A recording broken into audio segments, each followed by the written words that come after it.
Primeira carta de Paulo aos Tessalonicenses, capítulo de número 4, versos de 13 a 18. Esta semana, vendo uma série de TV que passa na Warner, falando um pouco sobre as chamadas lendas.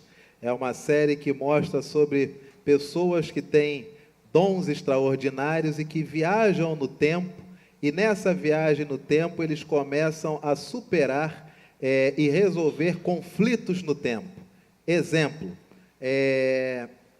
no século XIX, na Inglaterra, infelizmente, Jack o Estripador matou mais pessoas do que a história diz. Aí, lamentavelmente, a missão deles é ir lá e fazer com que a história prevaleça, não essa distorção temporal. Dentro desse contexto, tem uma mulher que é uma cientista, e esta mulher é uma exímia cientista, é uma mulher plenamente racional, e no século XIX estava em moda e estava começando o despertar para o espiritismo. Que tipo de espiritismo? O espiritismo não do ponto de vista conhecido como espiritismo zumbi ou tribal, aquele espiritismo de religiões de matriz africana, mas um espiritismo chamado espiritismo de mesa, um espiritismo de alta sociedade, onde não tem todos aqueles estribuchos, não em um ambiente aberto, mas é dentro de casa, o espírito é educado, o espírito fala, todo mundo ouve, você pode tirar dúvida com o espírito até deixa um escrito para você conferir com os demais. É uma cópia autenticada de que ele é ele mesmo. Dentro desse contexto, esta viajante do tempo se encontra nesse ambiente. E até então menosprezando tudo o que estava acontecendo naquele ambiente, querendo saber onde estava a distorção temporal ali para poder consertar, até que a mulher envolvida, a mulher que é tida como a médium, ela começa a falar com a voz do irmão desta cientista que morreu. Aí a mulher trava. Mas aí ela ainda pensa, isso é um efeito. É uma coisa que foi feita, mas isso não me abala. Aí o olhar da médium se torna o olhar do irmão. Aí ela dá uma outra travada. Talvez seja a distorção temporal assumindo a forma desta mulher. Até que o diálogo, na verdade, começa a ser o momento da morte do irmão, onde se descobre que a mulher fugiu e deixou o irmão para morrer. Aí nessa hora a mulher começa a chorar, esquece que é uma cientista do século 22, que estava viajando no tempo, ela quer somente estar com aquele irmão, mas a conexão mediúnica se desfaz e fica aquela mulher chorando copiosamente, querendo consolo, querendo conforto e sem entender nada. E olhando dentro do contexto de uma série de ficção, esta série espelhou tão somente o que nós vemos no nosso dia a dia. Há muito tempo atrás já se diziam que os cientistas da NASA, que até então eram referência de homens sábios do ponto de vista da física, do ponto de vista científico, mas a predileção deles por escritos de Paulo Coelho era enorme. E muitos já diziam, uma coisa são as leis da física, outra coisa são as leis da espiritualidade. E você tem pessoas com um QI enorme, com um coeficiente intelectual absurdo, mas que nada são comparados à sensação da perda do seu ente querido. É gente que não consegue se perdoar por aquilo que aconteceu com aquele que morreu. É gente que até hoje diz, se eu soubesse que fulano ia morrer, eu teria tratado diferente. Se eu soubesse que ia morrer, eu teria pedido perdão. Se eu soubesse que aquele dia seria o dia, eu teria perdoado. Fulano morreu com a sensação de que era por mim odiado. Fulano morreu com a sensação de que eu, em nenhum momento, sequer o perdoei ou disse que me sentia perdoada. E você tem tanta gente cuja vida vai acabando, porque vive não o luto, mas vive todo dia a morte daquela pessoa. E o remorso, que não fez tudo o que poderia ter feito para garantir uma vida diferente àqueles. Em um primeiro momento, dá a entender que nós estamos falando apenas de pessoas que não conhecem a Cristo. Mas não.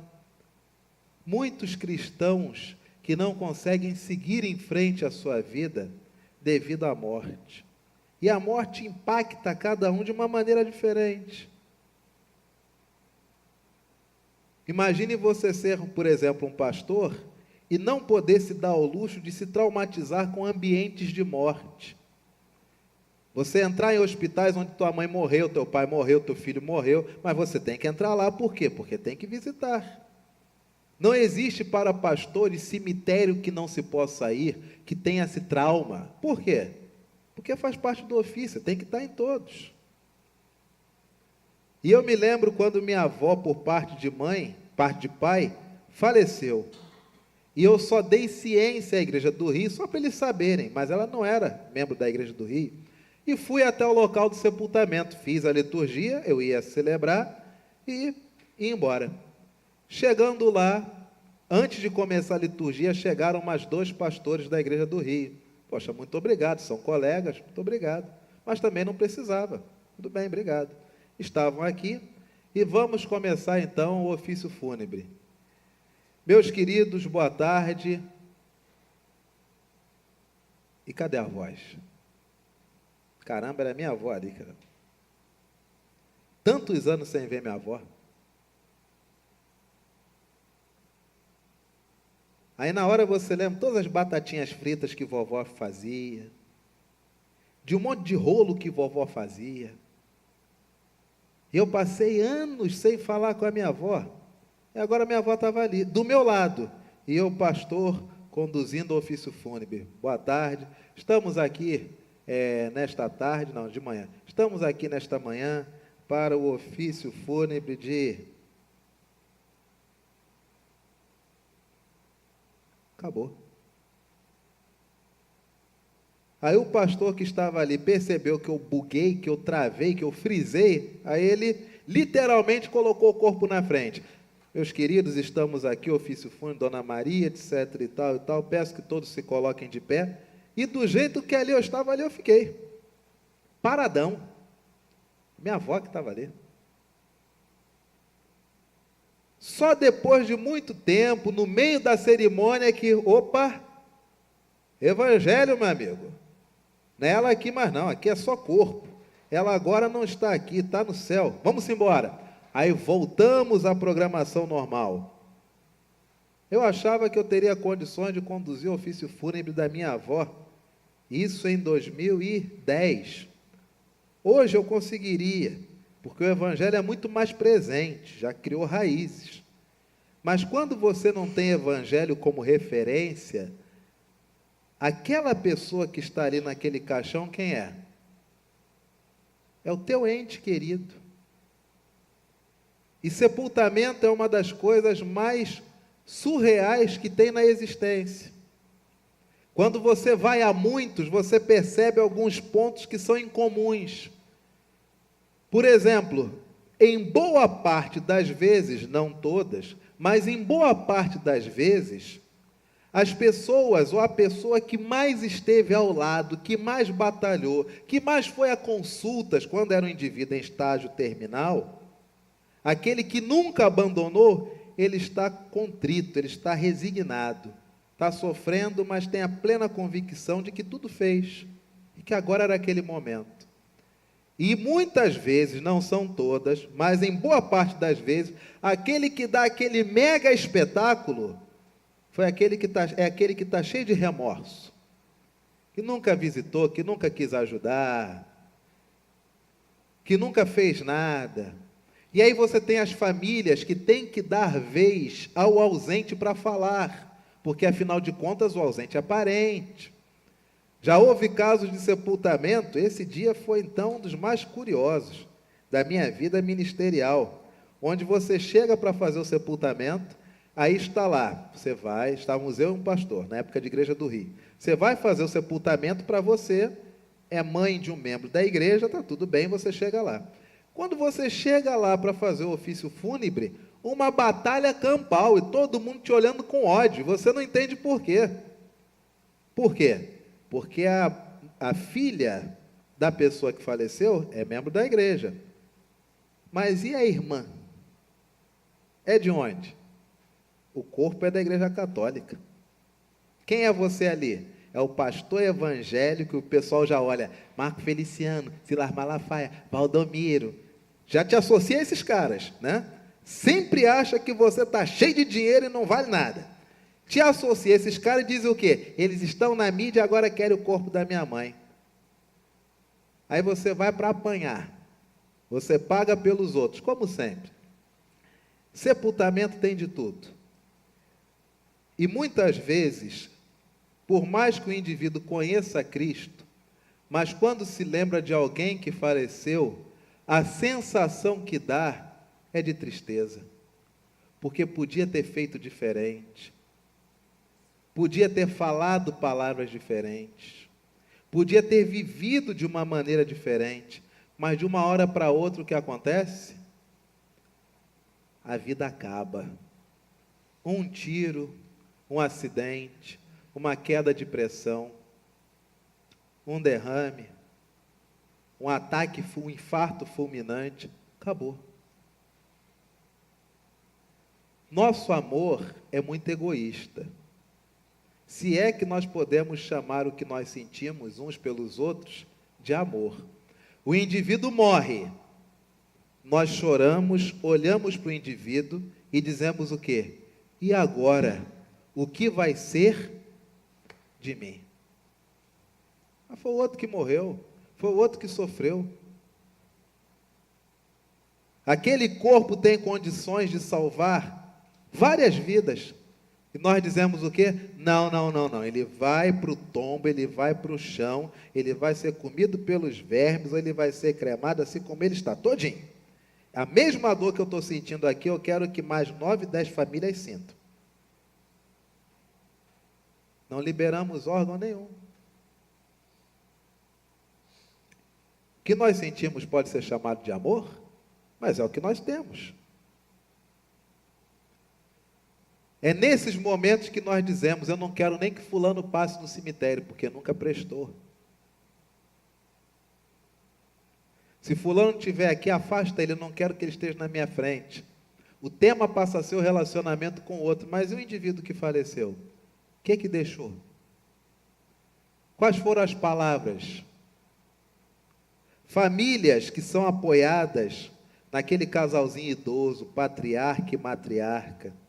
Quando o mais velho e a mais velha, quando os pais já são avós ou bisavós, morrem, todo aquele climinha de se reunir domingo, de se confraternizar, aquilo tudo acaba. Começa o quê? Uma coisa chamada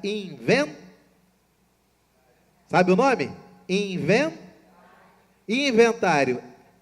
Qual é o nome, qual o hino que se canta no inventário? Se paz a mais doce me deres gozar. É esse que se canta? Não. Inventário não tem paz nenhuma. Inventário você tem nessa hora uma batalha campal de egos e vaidades. Um apartamento que não vale 200, pessoal quer 800.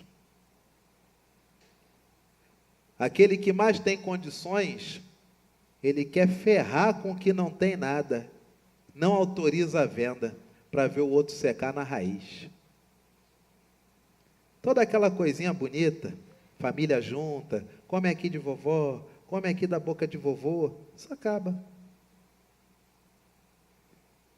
As noras começam a falar, você está vendo que seus pais não vão durar muito. Os genros começam a falar, é necessário administrar isso. E a família fica, podia ter perdoado. Olha o que diz a palavra do Senhor.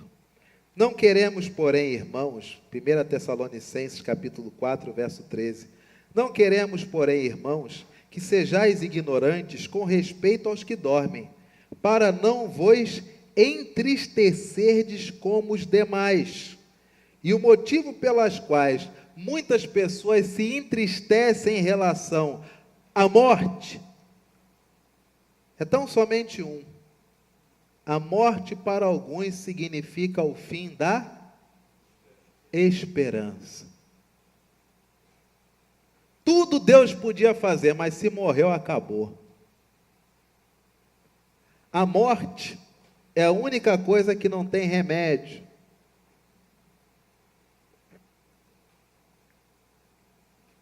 Como viver uma vida que acha que tudo se encerra aqui? Que você não dará satisfação de nada a ninguém, acerca de nenhum tipo de suas obras e atitudes, onde nós vivemos essa batalha campal chamada existência nesse planeta, nesse momento de espaço-tempo, mas após nós morrermos, nada mais existirá. A isto se chama o fim de todo e qualquer tipo de esperança. Como é que se vive sem esperança? Como é que o indivíduo pode viver achando que depois disso nada mais há? Logo também satisfação nenhuma se dará, e pouco importará a qualquer que seja a pessoa, em qualquer dimensão de relacionamento, físico ou superior, não será relevante nada do que eu fiz. Todo o amor que eu cultivei não significará nada. Todo o ódio que eu tive não significará nada. Bem-vindo a uma vida de desesperança. A vida que não tem esperança naquilo que ocorre depois da vida, na verdade se vive com a chamada indiferença. Pouco importa o amanhã, só importa o aqui e agora. Se tiver de fazer, eu vou fazer. Por quê? Porque eu não sei o dia de amanhã. E o que é o dia de amanhã? Não sei. Só sei de uma coisa. O futuro a Deus não pertence, porque Deus não existe e nada há. Então, meu amigo, vamos fazer agora. E aí o indivíduo só vive para o hoje, só vive para os próximos 3 anos. Mas acha que em nada será relevante o que ele fez quando esta vida aqui acabar. A palavra do Senhor diz: nós não queremos, porém, meus queridos irmãos, que vocês sejam ignorantes com respeito aos que dormem, para que vocês não fiquem tristes como os demais, aqueles que não vivem com esperança. Pois, se cremos que Jesus morreu e ressuscitou, assim também Deus, mediante este mesmo Jesus, trará em sua companhia os... Meu irmão, se isso aqui não te consolar, meu amigo... Mas pastor, eu nem me despedi. Mas não é despedida, porque você voltará a ver. Mas pastor, fulano morreu sem saber. Engraçado, né? Nós sempre julgamos as pessoas, a gente sempre acha que somos mais inteligentes que o outro. Nós sempre achamos que sabemos mais do que nossa mãe, nosso pai. Parece que todo mundo é burro. Nossa necessidade de sempre passar recibo do que sentimos. As pessoas sabem o que você sente, porque elas veem o que você faz. Alguém pode morrer hoje e você não ter dito para essa pessoa o quanto ela era importante. Você nunca disse, mas nunca foi preciso, porque suas atitudes sempre apontaram para isso. Mas o nosso ego, se é que o que nós sentimos pode ser chamado de amor, o nosso amor determina que nós passemos recibo autenticado do que sentimos para todo mundo. Até perdão a gente gosta de dar satisfação. Ô Ricardo, ô Elias, vocês pisaram no meu pé hoje de manhã, mas eu quero dizer para vocês que eu perdoei, tá? É o perdão com recibo. É o perdão que não é natural, como era o perdão de Jesus, mas precisa da cópia autenticada de que houve quebrantamento. Da mesma forma, nós achamos que temos que dar cópia autenticada daquele que já partiu. Fulano tem que ter uma cópia autenticada que eu amava. Ninguém precisa. Suas atitudes hoje refletem se tu ama tua mãe. Suas atitudes hoje refletem se você ama teu pai. Teu pai sabe se você o ama. Ele vê como você se comporta. Sua mãe sabe se você a ama. Ela vê como é que você se comporta. Seus filhos sabem se você efetivamente os ama. Eles veem como você se comporta. Eles sabem.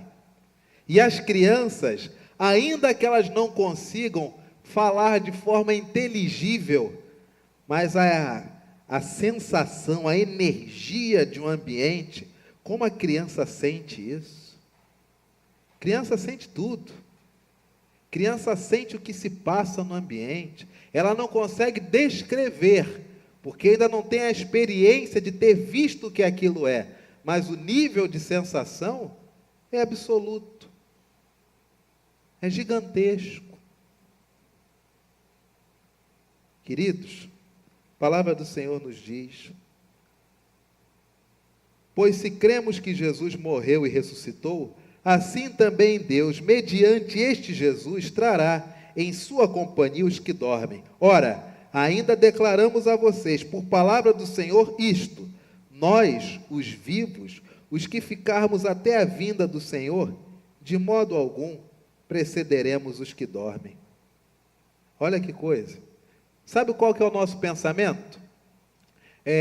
Eu sou salvo, porque eu reconheço Jesus como o Senhor da minha vida. Mas tadinho de Adão, né? Não teve essa mesma sorte. Aí para ele ficou difícil. Tadinho do Culto Quintê, lá da série Raízes dos anos 80. Ele nunca recebeu uma palavra do Evangelho na língua dele. Aí ficou difícil. Tadinho dos somalianos, tadinho do povo das Ilhas Fiji, porque não tem Bíblia. Aí fica difícil. Aí os crentes, pasmem, eles não querem saber de Jesus, eles querem ser os donos da salvação do outro. Como essas pessoas serão salvas? Aí vem o Evangelho. Ora, ainda vos declaramos por palavra do Senhor isto: nós, os vivos, os que ficarmos até a vinda do Senhor, de modo algum precederemos os, porquanto o Senhor mesmo, dada a sua palavra de ordem, ouvida a voz do arcanjo e ressoada a trombeta de Deus, descerá dos céus, e os mortos em Cristo ressuscitarão primeiro. Depois nós, os vivos, os que ficarmos, seremos arrebatados juntamente com eles entre nuvens, para o encontro do Senhor nos ares, e assim estaremos sempre com o Senhor. Dificuldade de qualquer pessoa que não é crente ao ouvir um texto desse, é que os crentes tratam o arrebatamento como subida literal. Você olha nos filmes, você vê um monte de corpinho subindo. Os crentes acham que o arrebatamento vai ser uma subida literal. Por que eles acham que é uma subida literal? Porque para eles o céu é lá. Eles não enxergam a linguagem do céu como um momento transcendente da eternidade, da ausência do tempo. Não. Eles acham que o céu é nuvem mesmo. Eles acham que Deus mora no céu mesmo. Aí você pergunta, mas e o inferno é aonde? Ele diz, é aqui. Ele acha que inferno é debaixo da terra. Por isso que quando a palavra do Senhor fala de arrebatamento, fala de ser levado para outro ambiente, o indivíduo acha que é um monte de corpinho subindo de forma inanimada. Qualquer não crente diz, desculpa, mas esquisito, né? Mas como isso era utilizado? Estiver dirigindo um carro, se vê o arrebatamento, esse carro baterá. Por quê? Porque o corpo foi levado. Por isso que tantos crentes antigamente faziam questão de dormir de terno e gravata. Porque se Jesus voltar e eu for arrebatado, eu já subo legal. Vou dormir de um jeito que depois vou passar vergonha na subida, vou subir. Vocês estão rindo? Mas era assim. Exatamente assim. uma compreensão de uma literalidade de palavras, como se céu fosse o encontro das nuvens e Deus morasse nas nuvens. Por isso que os ateus nadaram e nadam até hoje de braçada. Quantos campings, especialmente nos Estados Unidos, colocam as crianças nos aviões, aqueles aviõezinhos, dão aquela subida. Onde é que o pai de vocês falou que papai do céu mora? No céu. Então, vocês estão vendo, ele não mora aqui, ó, as nuvens ali. Cadê papai do céu? E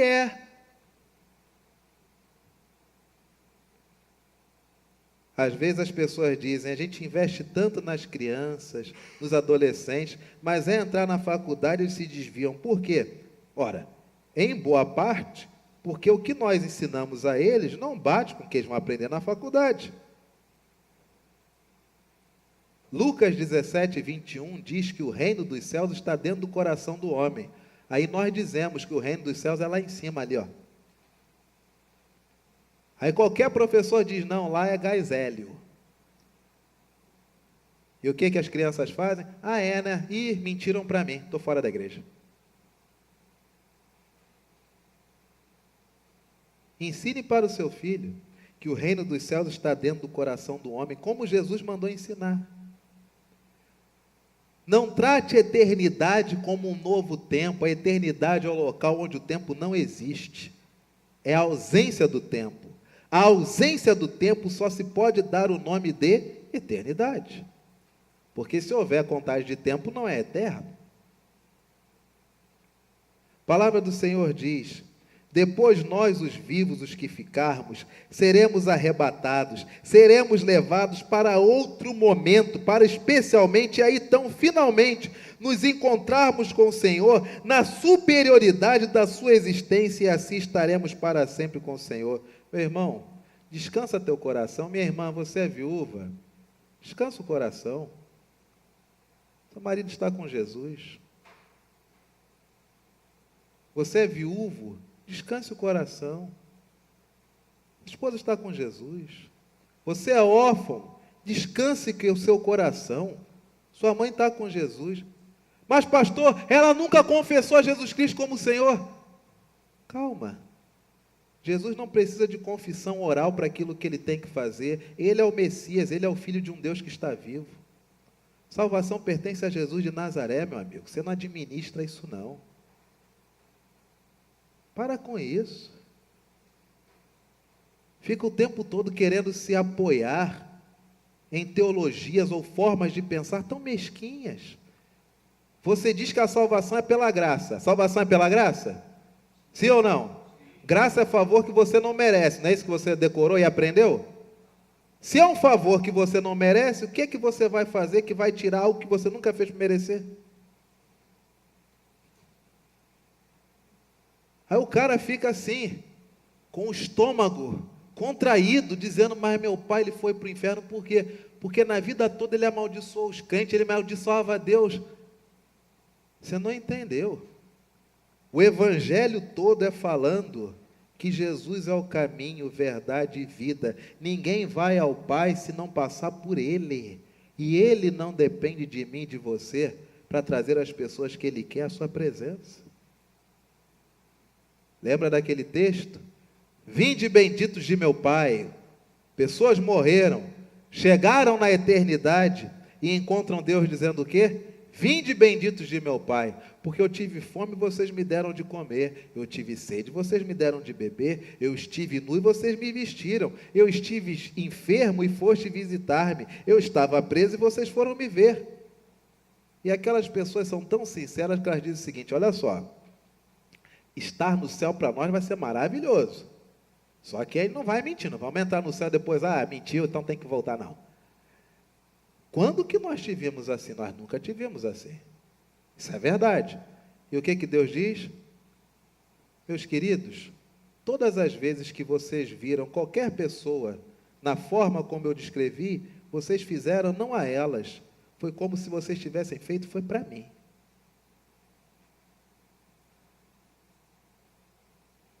É Jesus que é o caminho. Deixa Jesus ser o caminho. É Jesus que é a verdade. Deixa Ele ser a verdade. É Jesus que traz vida. Deixa Jesus olhar para sua mãe que faleceu, para o seu pai que faleceu, como já olhou, e disse o quê? Não está morto, só está dormindo. Deixa com Jesus. E vive, meu filho. E vive, minha filha. Há pessoas que vivem surumbáticas porque não conseguiram superar a morte. A morte não foi feita para ser superada porque nunca foi obstáculo. A morte é um caminho natural do ser. Todo ser que é um ser que está vivo, ele só está vivo porque um dia morrerá. Se não existisse a morte, ninguém saberia o que é estar vivo. A morte não é algo a ser superado. A morte é algo para ser observado. Mas quantas neuras e paranoias nós acrescentamos aos nossos filhos, não é verdade?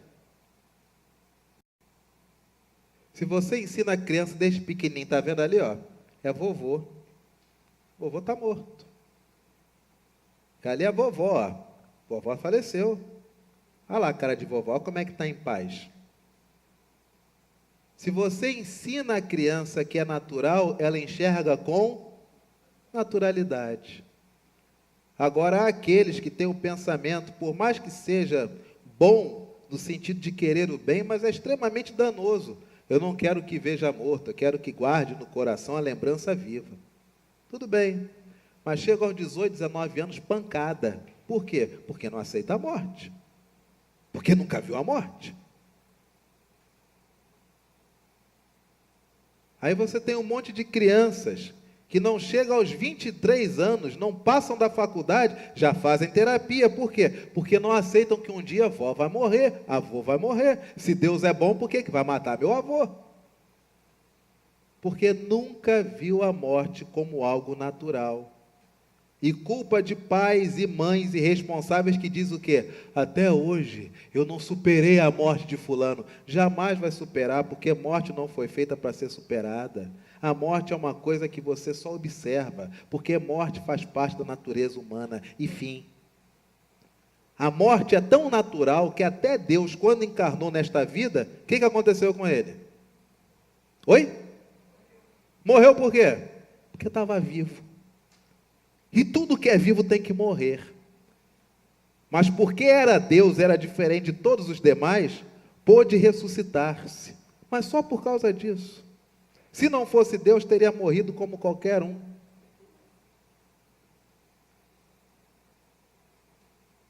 Depois nós, os vivos, os que ficarmos, seremos arrebatados juntamente com eles entre nuvens, para o encontro do Senhor nos ares, e assim estaremos para sempre com o Senhor. Consolai-vos, pois, uns aos outros com estas palavras. Toda vez que uma pessoa chegar a você e disser: perdi minha mãe, perdi meu pai, nunca mais os verei, se ele soubesse, para tudo.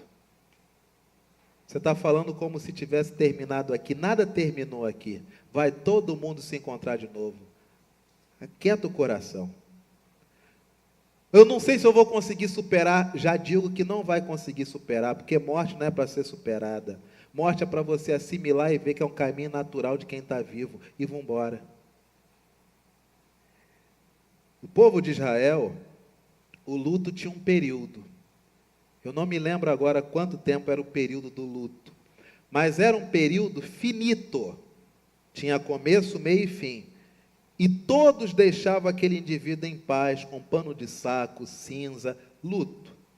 Mas quando aquele período acabava, ele era obrigado a retomar as suas tarefas e atividades. Por quê? Porque só voltando ao dia a dia normal, a pessoa volta ao normal. Mas hoje nós legitimamos estados da alma que não têm legitimidade de ser. Então fulano há 50 anos sofre, por quê? Porque não superou a morte de Beltrano. Aí não superou, então ele tem o quê? Um trauma. Então está justificado o seu estado, vai ficar assim para sempre. Qualquer coisa que ele fizer, está dentro do bojo do trauma. Quando você legitima, quando você dá nome a algo que o indivíduo de si tem que vencer, e você dá uma simbologia, dá um nome, e esse nome passa a ser o estado de espírito da pessoa, você legitimou aquele estado de alma. E o indivíduo entrou na zona de conforto de que não precisa mudar, não precisa superar. Aí você tem muita gente assim. Quem é esse? É o cara que há 20 anos é órfão. Quem é esse? É a mulher que há 50 anos é viúva. Quem é essa? É aquele que há 30 anos é divorciado. Quem é aquele? É aquele que há 48 anos o pai morreu. Consolai-vos, pois, uns aos outros com estas palavras. Abra sua Bíblia para nós encerrarmos em Lucas capítulo 23, verso 42. Lucas capítulo 23, verso 42.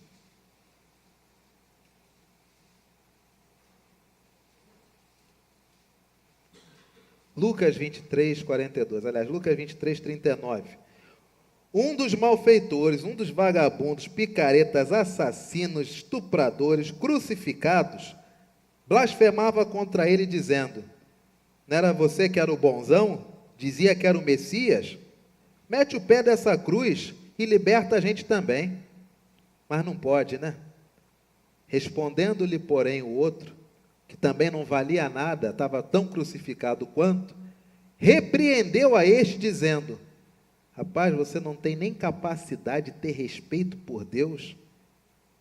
Estando sob igual sentença, tu vai para o saco do mesmo jeito, e mesmo assim tu continua sendo do jeito que tu sempre foi a vida toda? Nós, eu e você, na verdade, e é justo, nós recebermos o castigo que os nossos atos merecem, porque a gente aprontou muito, a gente só fez o que não prestava, e é justo que agora a gente vá para o tombo aqui crucificado, sangrando na frente de todo mundo. Mas esse aqui, vamos falar a verdade, nenhum mal fez. E acrescentou: Jesus, lembra-te de mim, quando vieres no teu reino. Que escola dominical esse homem participou? Nenhuma. Que culto ele foi? Não sei. Que reino é esse que ele está falando? Nem ele sabe. A única coisa que ele sabe é: se o projeto desse homem vingar, guarda meu pedacinho aí, tá? Jesus lhe respondeu: meu amigo, com sinceridade, hoje mesmo tu já estarás comigo. Com Jesus é assim.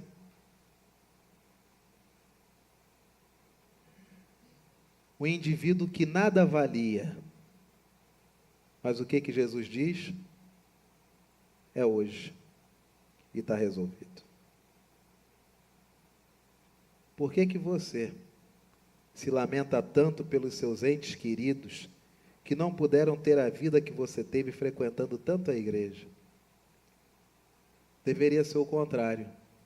Você deveria ser na sua família a referência de que nenhum dos seus parentes está morto. Somente está o quê? Somente dorme. Porque Deus não é Deus de mortos. Deus só é Deus de vivos. Deus não trabalha com morte. Deus só trabalha com vida. Amém?